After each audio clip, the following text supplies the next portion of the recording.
In the late 1800s, there was a middle-aged man who lived in the woods by himself. The only companions he had were 3 hunting dogs. It took a day and a night to travel into town outside the forest, so he only left his 2-room cabin to get food and other supplies when he really needed it. One night, the man looked at the cupboard and realized he had no food left in his cabin. Cursing himself for being so careless, he decided that it was too much dark to start for town or go hunting now, and he would just have to go to bed hungry and wait until tomorrow. After about an hour later, the man was sitting in the main room of his cabin, cursing himself for not going into town sooner, when he heard the particular noise. It sounded like scurrying, as if an animal was running about his room. His 3 hunting dogs were outside, sleeping under the porch like they always did. The man searched for the source of the noise, and behind the corner he saw the strangest animal he has ever laid eyes on. The animal was the size of a cat with a long, pointy face like a fox. All of its teeth were razor sharp and fangs protruded from its mouth. Its eyes were as big as owl's eyes and bright green, so bright it seemed like they were glowing in the dim light. The animal had paws that looked almost like tiny human hands, only with long black claws. Its ears were enormous, like a jackrabbit's, but the thing that man noticed most about this strange beast was its enormous tail. He guessed it was 6 feet long, most coiled around and around itself. The creature regarded him calmly for quite some time, as he stared at it in awe. He had never seen something that looked even remotely the same in his life. Just then, a thought came to him. He would kill it and have it for dinner. Quick as a flash, he rushed to the kitchen portion of his main room and grabbed the butcher knife off the shelf. The creature, realizing what was happening, let out a terrifying hiss that froze the man in his tracks. It almost sounded like a human scream. The man chased the thing around the house for a full minute before it silently slipped away through the hole in the log wall, where he presumed it had entered the house from the first place. The thing barely escaped, not before the man could cut off its tail. He heard it go screaming away into the forest. Being a shrewd man, he realized that the tail could have some very good meat on it, and decided he would skin it and cook it for dinner. That was what he did, and he went to bed quite satisfied with himself. But in all the excitement, he had forgotten to patch up the hole in his wall.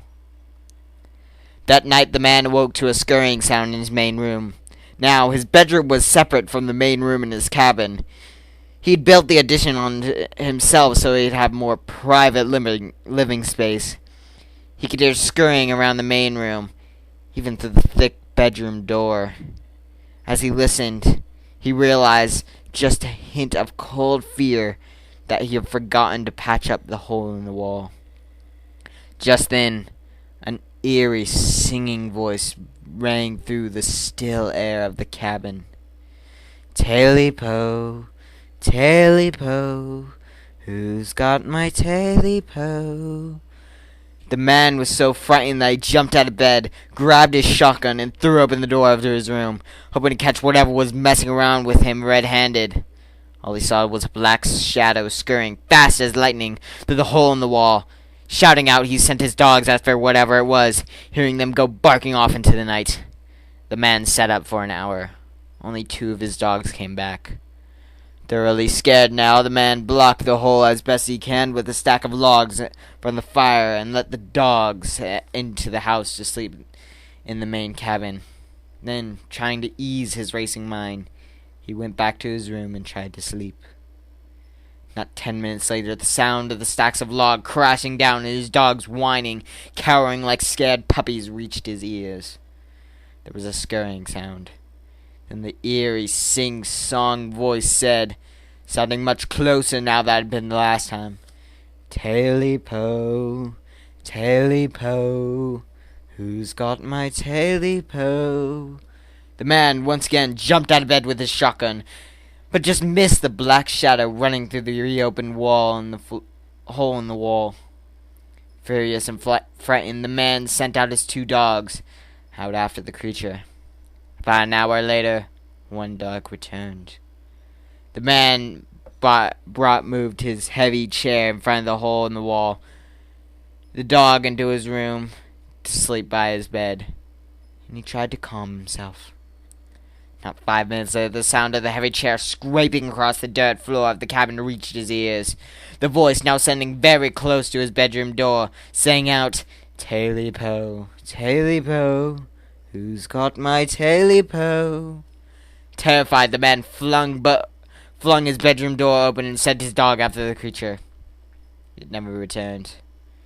Desperate, the man blocked the hole with all he could find in his house, bolted his door shut, locked himself in his room, and sat on his bed with his shotgun. Not 3 minutes later, a scurrying sound reached his ears.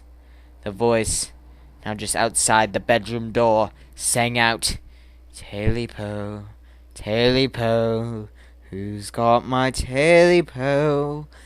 The man remained silent, shaken in fear. There was scratching on the door, and then the doorknob slowly began to turn.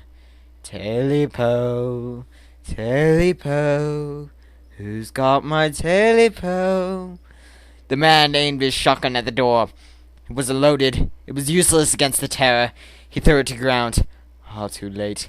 He realized he could use it to hit the creature, but now it was across the room, and he was too afraid to stand up. The door was wide open now.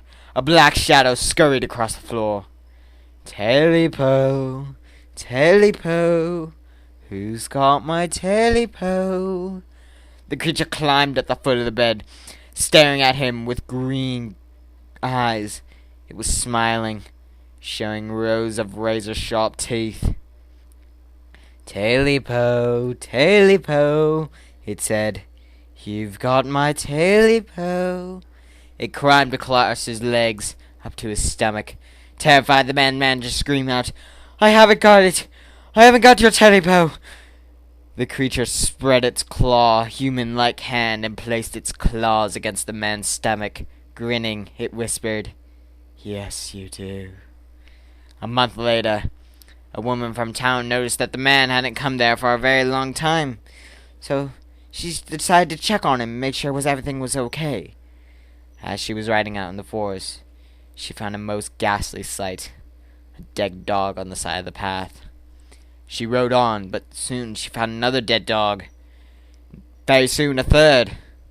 Shuddering, she hurried along to the man's cabin to make sure he was okay. With a scream, she found him in the bedroom, his sheets soaked with blood, a look of horror frozen on his face forever. His stomach had been cut open with something razor-sharp. She rode back to town with all the speed she could to inform the people of town and give the man a proper burial. As she was riding through the trees, she heard, she heard, an eerie sing-song voice sing out through the trees.